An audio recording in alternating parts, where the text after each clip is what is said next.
Hello, my health freedom loving friends. Misty Carlfeld here with Health Freedom Idaho, and I am here with Max Lathrop, and he is a father up in Coeur d'Alene area. And I heard about his story because he left a review on Kootenai Health about his interaction with Kootenai Health and also CPS. And people were tagging me on that post, and I could not believe what I was reading. I reached out to Max, and he was kind enough to tell me his story.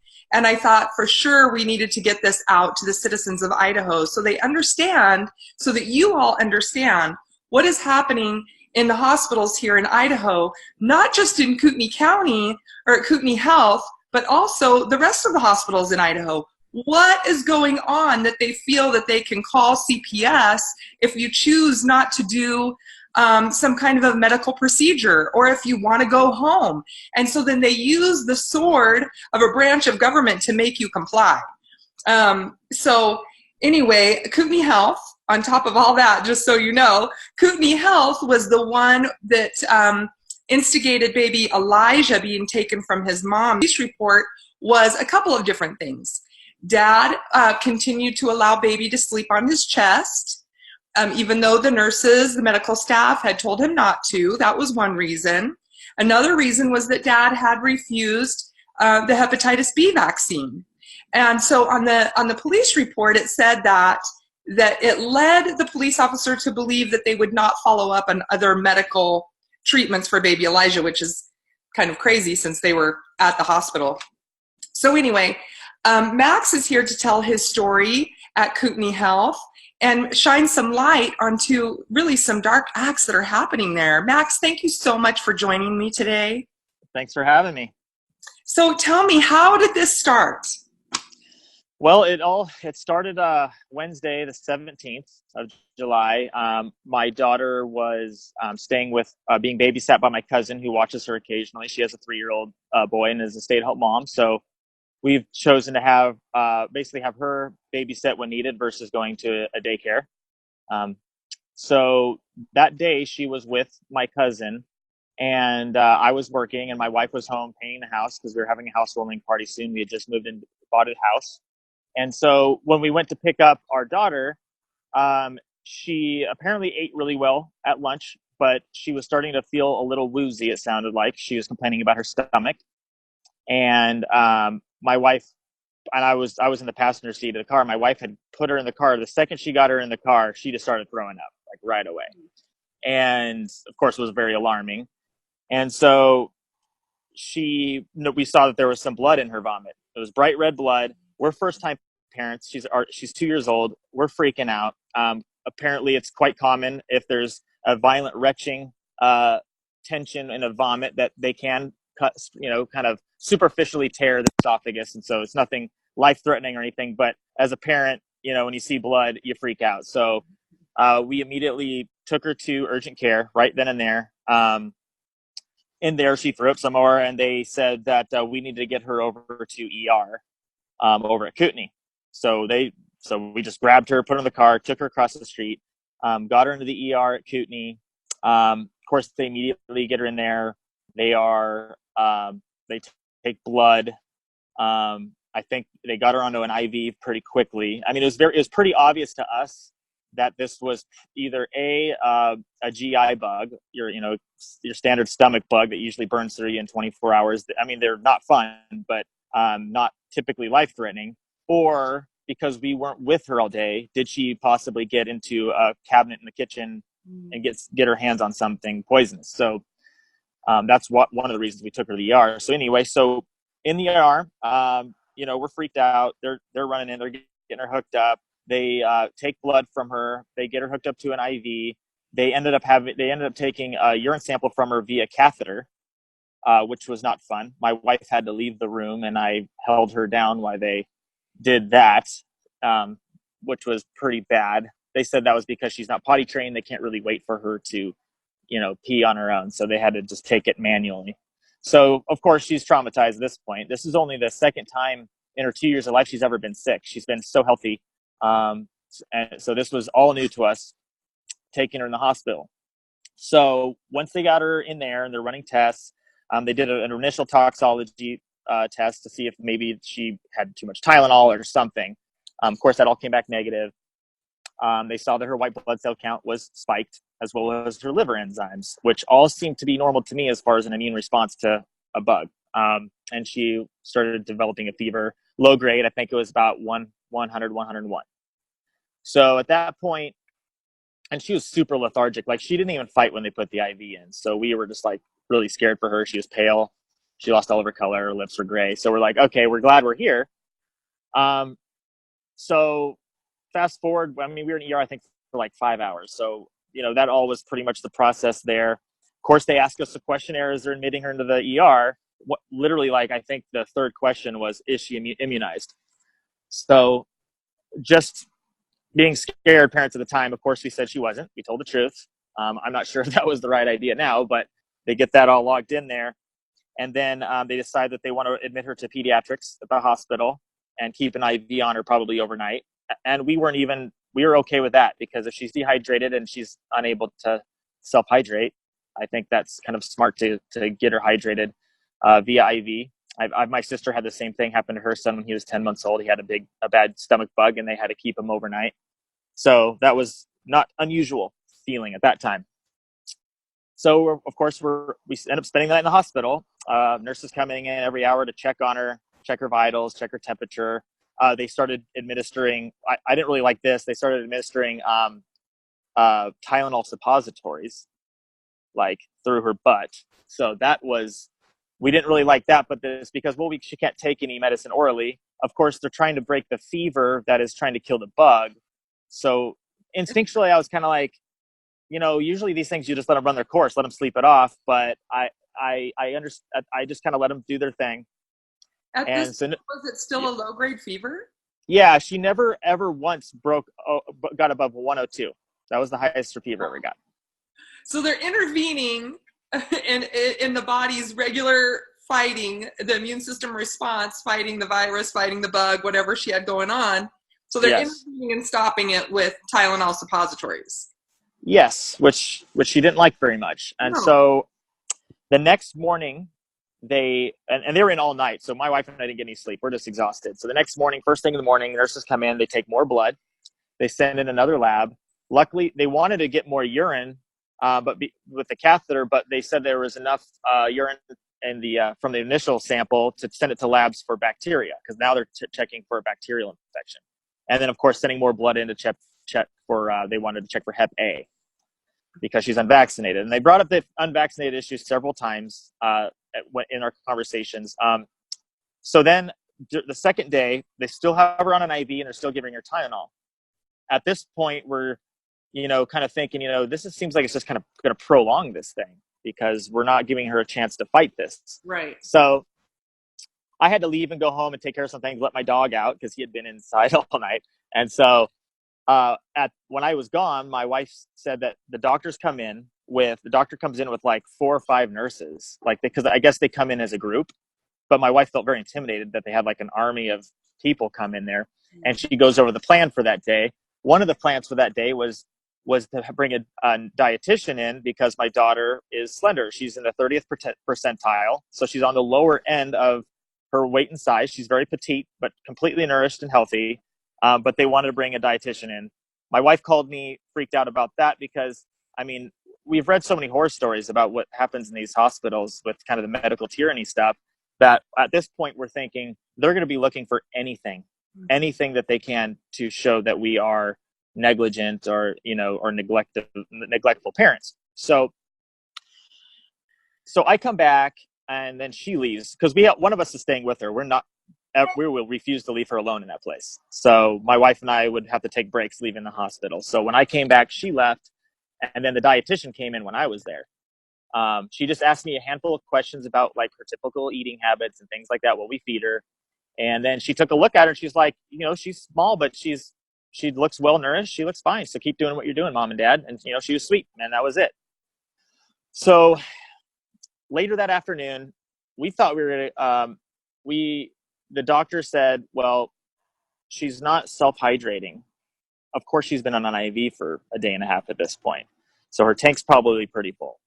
So what my wife and I, we were cooperative like the entire time, especially with the idea that we didn't really want to take her home unless she could self-hydrate, because we were worried that she was going to get dehydrated or remain dehydrated. So we basically decided that, okay, we'll stay one more night. That was their recommendation to do. So we're like, okay, we'll stay one more night. And so we did. And the second night was better. She slept way better. Clearly was kind of slightly in an upward trend. And so the next day, so now we're looking at Friday. This is like our third, we got there Wednesday afternoon. Now it's Friday morning. The medical director, the director of pediatrics, was the doctor on shift that day, Dr. Carol. So she comes in, she's with another, and I'm there this time when the whole group comes in. She explains that they do a team approach. That's why they're all there. And I'm like, okay, I guess that's fine. So then she kind of goes over the plan for that day. And that day, the plan was she's going to pull her off the IV, stop the Tylenol, because she says the obvious, which is that we want to give her body a chance to fight the virus with the fever. And we want to give her an opportunity to self-hydrate, because she's been on IV for 2 days. She's probably not really that willing to start drinking. So, and of course that we're waiting for these other tests that take 48 hours apparently, because I guess Kootenai doesn't have their own labs. They have to send everything to Seattle. So they're still waiting for this urine culture and this blood culture for the Hep A, and then the urine culture for, is this bacterial, which we were pretty certain it was not. They didn't even suggest antibiotics or anything. If they were super concerned about it, they probably would have asked if we wanted to do that, but they didn't. So she mentions the unvaccinated issue again, that's why they're taking extra precautions and all that stuff. So we're rolling our eyes at that one. And then at the end of her spiel that morning, she says, just so you know, just want you guys to know that this isn't a prison and you're free to leave whenever you want, just so you know. And she kind of implied at that point that maybe we would be spending another night there. And at that point, when she left, I'm calling my sister, who is a nurse, and asking her what's going on with this. And she's like, you probably don't need to stay, but just kind of wait things out a little bit and see if Libby starts drinking. So at that point, around 11 o'clock that day, she took a huge 3-hour nap after being pulled off the IV. She slept for 3 hours, woke up, and you could tell that she was like refreshed. She was still sick, but she woke up kind of like she had been in a coma, and was like, what's going on? And then she just wanted to drink. She drank a bottle and a half of milk. She started eating, and so she was chugging fluids, and she clearly looked like she was on the up and up. And of course, just to back up, they had gotten the labs back from the previous day's blood, and her white cell blood count was cut in half. The liver enzymes also all half. So clearly she was trending in the positive direction at that point. So, we're thinking, okay, things are great. She's obviously getting better. So once she woke up and started drinking, I called my sister again, and she's like, you guys can leave. I mean, she's like, normally what we would do in a situation where they might be waiting for bacteria cultures is you would just send the patient home. And if the tests come back positive, you just call in a prescription at the pharmacy, you pick it up, and you're going to be administering that at home anyway. So we're like, okay, cool. So we go to the nurse at the front desk right outside our door and say, we're going to go ahead and we want to leave. Just take Libby home. She's begging to go home at this point. We think she'll definitely be more cooperative with eating and drinking if she's at home. So first thing out of her mouth was, oh, well, if you guys can leave, but if you do, we have to call child services. And at that point, my wife's heart just sunk, and she's just like, and she actually got pretty defensive at that point. It was like, oh no. She goes back in the room, comes back out and goes, you need to start recording everything they're saying right now. And I'm like, I'm holding my daughter. So I'm just kind of shocked. I'm like, I don't understand. Why would you need to call them? She's like, well, because she's unvaccinated, the vaccination issue, we want to make sure all the tests come back clean before she's discharged. And I'm like, well, and of course I called her on it. I was like, well, you're waiting on a bacterial culture. So I'm not entirely sure what a vaccine, vaccines that allegedly protect against viruses has to do with a bacterial infection. Mm-hmm. And then she just stonewalled me and just goes, well, that's just our policy. It's not me. I have to call if you guys leave. And we're like, oh geez, here we go. Here comes the nightmare. So the funny part, of course, being that it's not a prison. We're free to leave. But if you do, we're going to call CPS on you. Right. So, right. So she couldn't actually respond to your logic, right? She couldn't really respond to your logic of what you were saying about vaccines. She just said, well, that's our policy. That's what we have to do. Exactly. So we're like, okay, well, we want to talk to the doctor. And so we do want to speak to her. She's like, okay, well, she's making her rounds. It might be a while. So we're in the room now. It's I think that was about 2:00 in the afternoon. At this point, our daughter hasn't been treated at all by any of the staff. She's had her vitals checked maybe every 3 hours. We're feeding her. We're pushing the fluids. We're changing her diapers. We're just hanging out at the hospital at this point, being charged who knows what for this. Right. And so about 4:00 rolls around, and the doctor finally shows up. And she comes by the nurse and why she wants us to stay there. And it's because, they want to be really sure what it is before she heads out the door. She gives us the Hep A scare again, even though there's no cure for that. There's, that's something that has to just be managed. And she explained that to us too. And so, and that they want to make sure it's not bacterial. And essentially, it's just because she's unvaccinated, we need to take all of these extra precautions. It's essentially do it over, and then let me know what you guys decide. So my wife and I talk it over. I call my mom again, or my sister again, and I called Sarah. Sarah Dunn's also been part of this whole. She's children with her. She's a midwife. So they all say to leave. And Sarah told me, so she said, this has been going on a lot. You should probably you can go if you want, And I'm like, okay. My sister says, yeah, you guys should be able to leave. This is crazy. She was appalled that this had been done. And so she's like, yeah, you guys should try to get out of there. So I talked to my wife again, and she's like, yeah, I want to go. She's like, you need to talk to her though, because I'm going to get way too emotional. So I go out there, I knock on her door, and I go, hey, I talked to my wife, and we've decided that we want to leave. We want to take our daughter home and just wait for the results for the morning, because there's going to be, I think, around 6:30 the next morning is when they expected the results for those cultures to come in. So we're like, we'll just wait, and you can call it in. And if you have to call CPS on us, that's fine. It'll be a waste of resources. All they're going to find is two loving parents, that love their daughter, and that's it, So she kind of stood up, and she was shocked. Like, I think she had thought maybe the threat would have kept us there. And then it turned into her tone switched to almost like a sales pitch for a timeshare or something. It was like, she literally said, like, what can I say to convince you guys to just stay the night? And I'm like, we don't feel like there's a reason. There's nothing, you guys aren't doing anything for her. And she's like, well, we don't want to have to get child, CPS involved. No one wants that. And it was like, what I want to do is just, if you just leave tomorrow, if you agree to stay and leave tomorrow, I can discharge you guys with a clean bill of health. I can send you home clean, and we don't have to get CPS involved. But it doesn't sound like she's giving you any reason of why your daughter needs to stay. It was because, then she backed it up again with the unvaccinated issue. And she literally told us, and I wish I had this recorded. She said, if your daughter had her vaccines, we would have gotten you in and out of here a long time ago.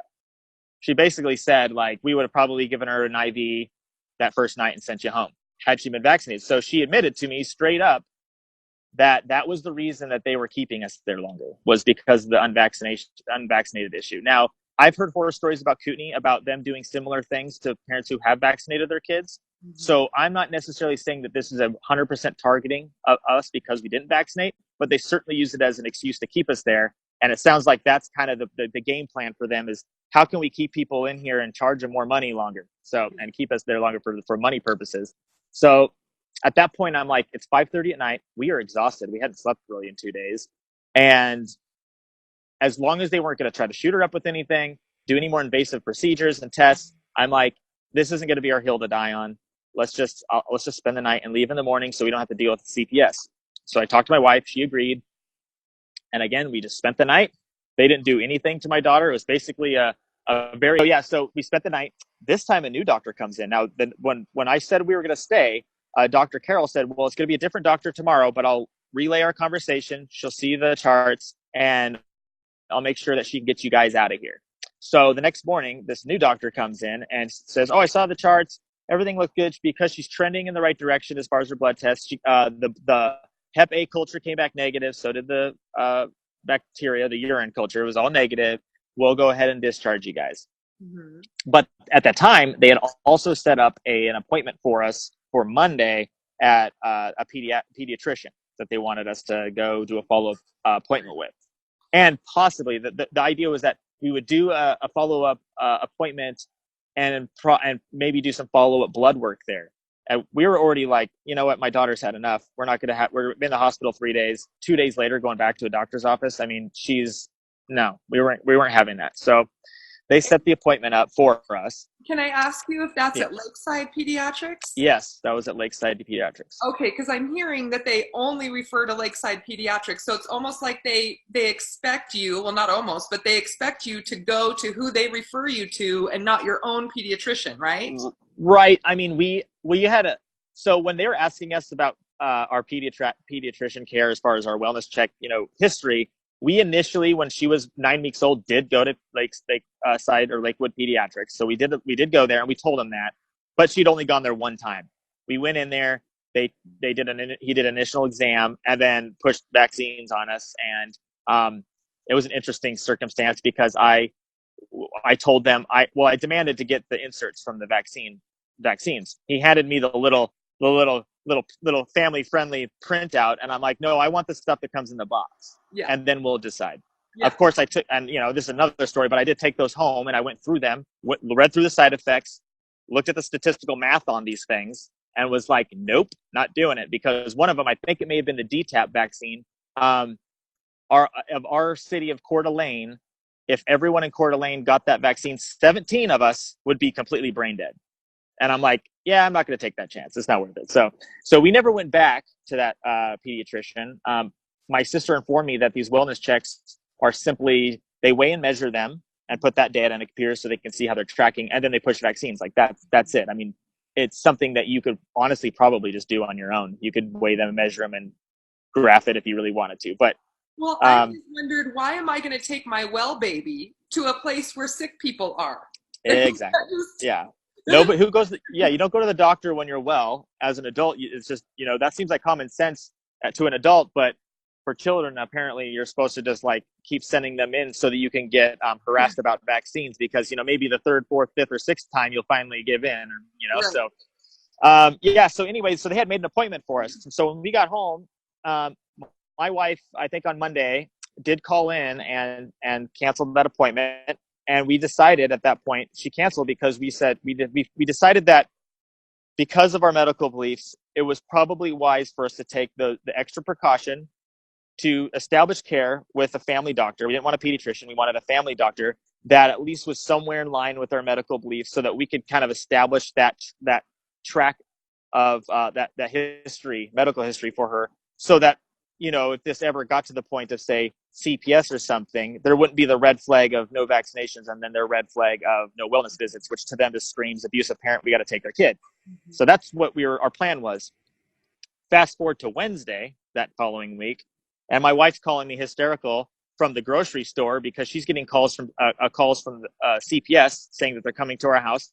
And then right after she got on the phone with them, she got a call from the police that were at her house. So she's calling me saying, the police are at her house right now. You need to come home. And so we're, of course, freaked out because as far as we knew, we did everything that was asked of us to prevent them calling CPS on us. So I rush home. The cops are there, but not the CPS agent. The CPS agent had no idea the cops were even called or even going to be there. And so I show up. There's two cops there, two cop cars in front of our house in our new neighborhood that we just moved into. Hi guys, we're here. It's like, so it was super embarrassing. So the cops, I of course go right up to the cops. I introduce myself and I talk to them. I get the lowdown of why they were called. One of the police officers was kind of a young rookie kind of guy, you could tell. The other one was a little older. You could tell he was more of the experienced cop. And I just openly ran through the whole experience, what had happened with us. And the funny part of it was that one of the cops had a similar experience at Kootenai Health himself. So this is how prevalent this is that one of the two cops there had the same experience happen to him with his wife, where he described his experience of having been detained. He was using police language. He's like, I felt like we were being detained there. And so immediately he sympathized with us.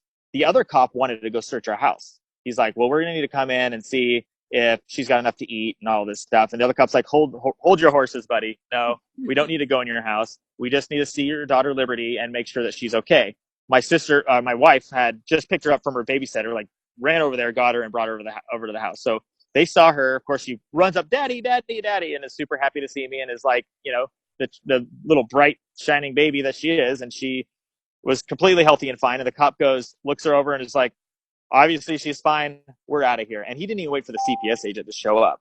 They just take off. He was visibly annoyed to be there. So, which was a blessing to us, because had he not been there and it was this other guy, he may have tried to bully his way into our house without a warrant, all that stuff. And we probably would have let him, because it's just one of those situations where it's like, I know that just because you have nothing to hide doesn't mean you need to let people in your house, but there's always that thing where they're going to say that, like, well, what do you have to hide? And, we just probably would have let him in. So luckily we didn't have to let anyone in our house. And then the agent shows up.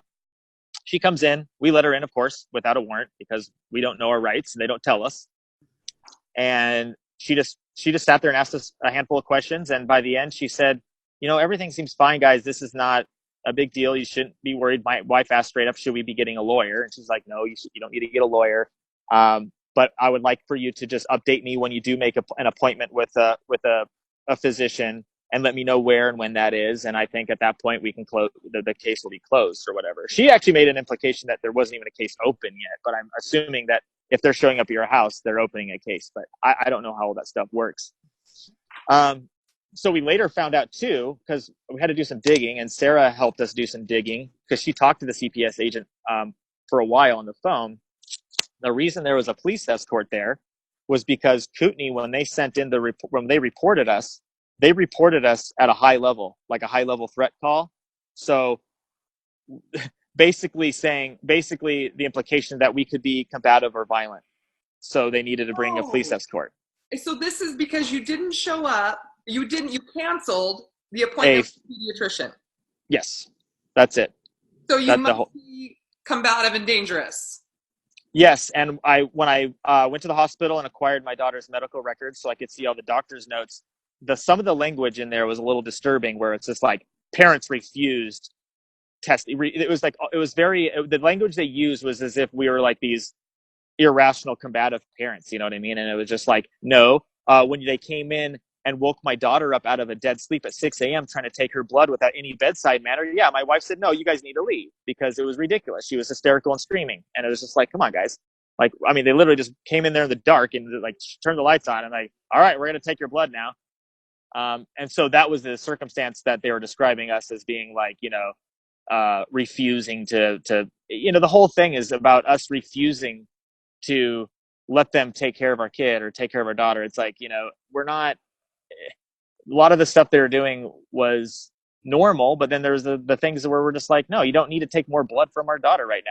I mean, you've already taken it twice and have a comparison to see that she's doing better, and she's visibly, objectively doing much better. So right. So because you're protective and you're using your own parental instincts, that makes you combative. Right. And here's the hilarious irony of this whole thing. It was when I got the medical records, it was the doctor who discharged us who never seen my daughter. Like, she didn't do any exam on my daughter. It was that morning. She said on her discharge papers that we didn't get at the time. Well, we got the discharge letter, but it was in the medical record notes where she wrote her notes in there. It says that her being discharged was contingent on us taking her to a follow-up pediatric visit within 48 hours, or they would report us to CPS. They didn't tell us that when we left at all. Had they done that, we probably would have taken her to that follow-up appointment, but they didn't say that. As far as we knew, the us staying that third night and waiting for those last round of tests to come in was us avoiding a CPS visit. So she wrote directly in there, yeah, if we don't follow up on this pediatric visit, that they were going to call CPS, and they did. So. And here's what I don't understand. And after you and I spoke, I've been really asking around to people I think should know. I don't understand how they can get around HIPAA, because if Kootenai Health is referring you to this pediatrics place, right, and then they make an appointment for you, how then do they get around HIPAA to call the hospital and say that you didn't show up? Right. At first, I thought that was maybe a continuity of care issue, but I spoke with a provider and she said, no, continuity of care would mean that from the hospital, you go to the pediatrician, but from there, it stops there. The continuity of care would happen at Right. the pediatrics Yeah. office. Yeah. It says right on the discharge paper that they would keep in communication with the Lakewood Pediatrics, like it says in the language in the doctor's notes. But that's not something you signed and said you were okay with, is it?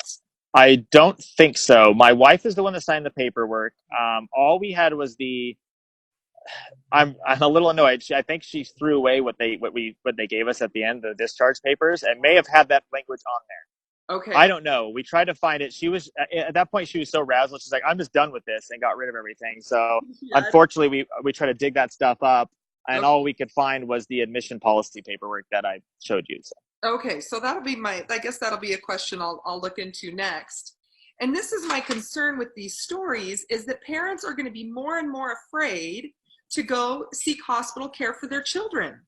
Oh, absolutely. Really, it's going to backfire as it seems that they're trying to increase their revenue by threatening, CPS. But isn't it going to backfire if parents don't go because they're afraid of this kind of bullying tactics? Absolutely. We are like horrified to go back to the hospital. So much so that my wife was considering we're planning for a second child, and my wife was actually considering going to Kootenai, like having a hospital birth, and have her midwife as a doula or have her still present, but do it in the hospital. Now she's not going to. She's like 100% no. There's no way I'm going in that place. You feel like you're so you have no control over anything in there, and they don't listen to you. So yeah, to be in that vulnerable situation of childbirth, she's like, there's no way I'm going to the hospital. So in that way, they certainly lost a potential client or customer or whatever in that regard. So yeah, not happening. And I would say that your story is the perfect example of why Heather Scott brought that bill, the Notification of Rights bill, so that parents could know that you do not have to let them into the home without a court order, and that you do have the right to an attorney. And it was like the perfect bill of just putting parents and CPS agents on an equal playing ground where everybody knows their rights. And I think it's actually good for the CPS agents because I'm not sure that they actually know what the parents' rights are either. Right? I have no idea. I mean, at least my wife and I, when it comes to parental rights and medical rights, freedoms, it's all about informed consent for us. Like, that's all we want. That's all we ask for. Allow informed consent, meaning if we read the literature on vaccines ourselves and read the inserts of the vaccines, allow us the freedom to make that decision based on the information that we've gathered, And so apparently they don't trust us to do that, because when I asked the pediatrician for those inserts, he insulted my intelligence by saying, well, it's a bunch of medical jargon. You're not going to really understand. I'm like, I took a statistics class in college. It's really not that hard to read this stuff.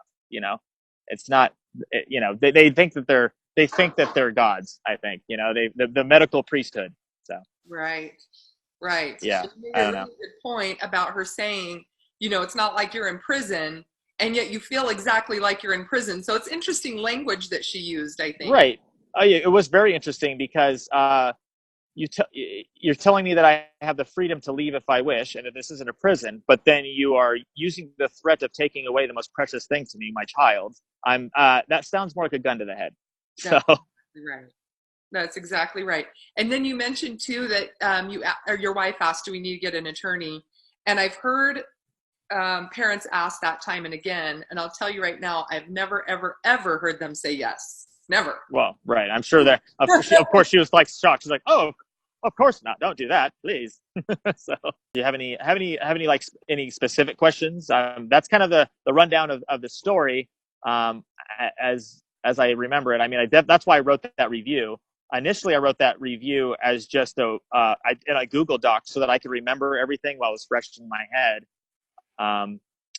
Because at the suggestion of my midwife, she's like, you should write it all down while it's fresh in your head. So I wrote that down, and my sister had mentioned to me that she had wrote a negative review to Kootenai, and I'm like, you know what? I'm just going to copy and paste this thing and leave a review. Unbeknownst to me, it was something, I guess, kind of brave. It wasn't I wasn't trying to start a fire or do anything. It was really just a disgruntled father, like, you know what, here's my story. You guys suck, you know? And so, and then it just started just going kind of viral. I mean, it's been shared over 300 times.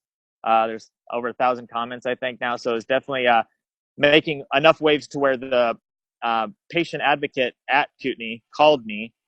The funny timing, right after I got back to work after the CPS visit, she calls me. Of course, I gave them a piece of my mind, and I could tell that she was trying to put out a fire or prevent a PR nightmare, because it came straight from her superiors to get a hold of me and escalate this case to review. So I know that it is actually in the review process through the board or whoever handles that at Kootenai. So I'm interested to see what comes of that, because she said if they do feel that there is an issue with policy, that it can sometimes change at that level. I highly doubt it, but that's allegedly the reason that they would send that into review, to see if there's something that is in the policy language or potentially training materials. I mean, she said that they go through hours of training when it comes to the staff dealing with CPS stuff. Like, they go through training. And so she implied to me, I know she couldn't say too much because she works for them, but she definitely gave me an impression that she also felt that was kind of an overreach, or overkill for sure. So we'll see. So did you get the impression, or did she say that the training comes from their policy?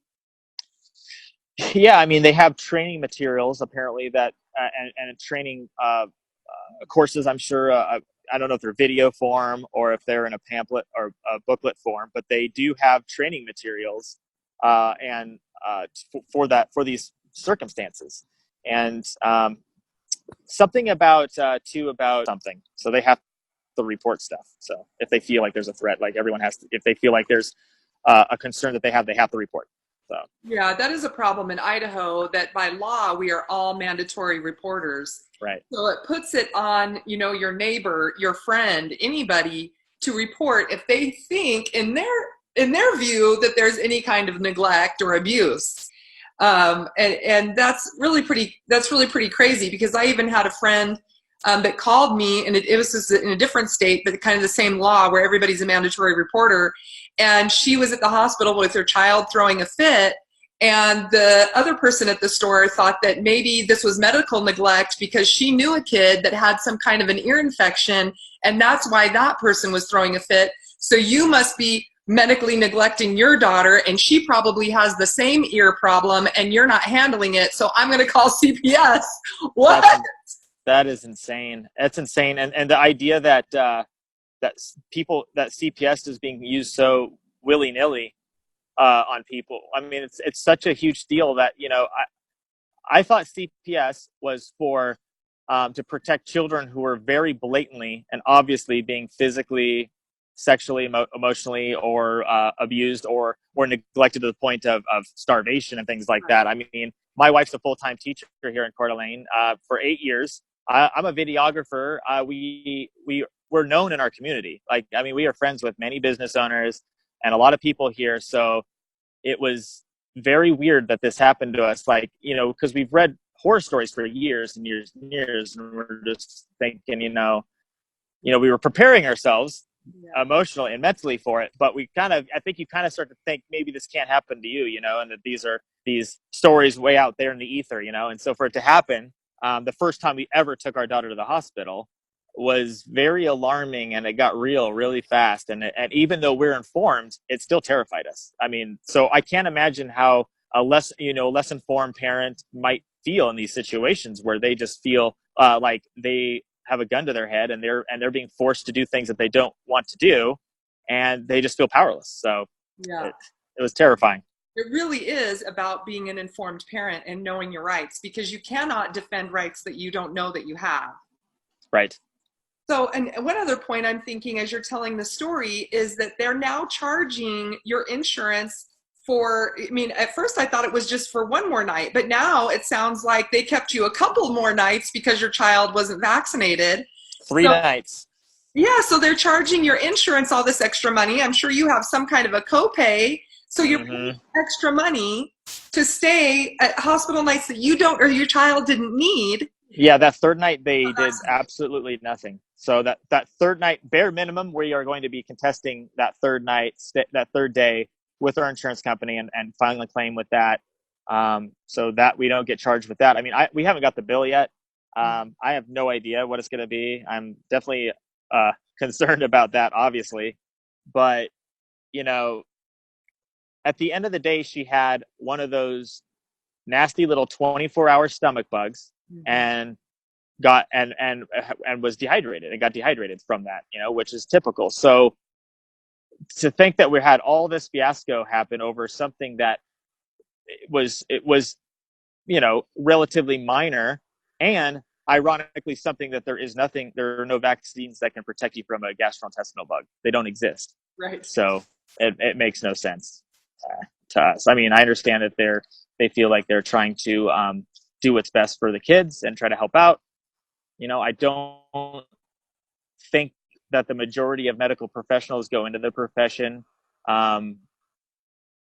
with nefarious motives at all. I think that it's sometimes a very selfless and thankless profession. And so I have all the respect in the world for that. My sister's a nurse, my brother-in-law's a nurse practitioner, my aunt's a nurse, and my cousin was a CPS worker in Washington State for several years. And my sister even called her, and she freaked out because my sister called her. It's like, the cops are at my brother's house. What's going on? She got scared because she's like, Bree, the only time police are escorting CPS agents, in my experience, is when they're going to take a kid out of the home. Right. So, and that's why my sister was freaked out. Right. Well, I think the fundamental problem here is that the hospital, whether it's through policy or training, is fundamentally against parents making medical decisions. Yes, I would agree. That's probably the case. Whether it's vaccines or you just not wanting to stay an extra night in the hospital at their recommendation. It sounds like if you don't follow their medical advice 100% to a T, here comes CPS. So, right. And they threaten you with it. And in the case of Brandon's mom, the other case that's happening here in Idaho, she literally did everything the doctors told her to do. Everything. And that still wasn't enough. So, yes. I think it can truly happen to anybody. I definitely feel that way now. I appreciate you. I know you didn't feel brave. I know you felt disgruntled, but it was brave. And it will give other parents courage to come out and tell their story.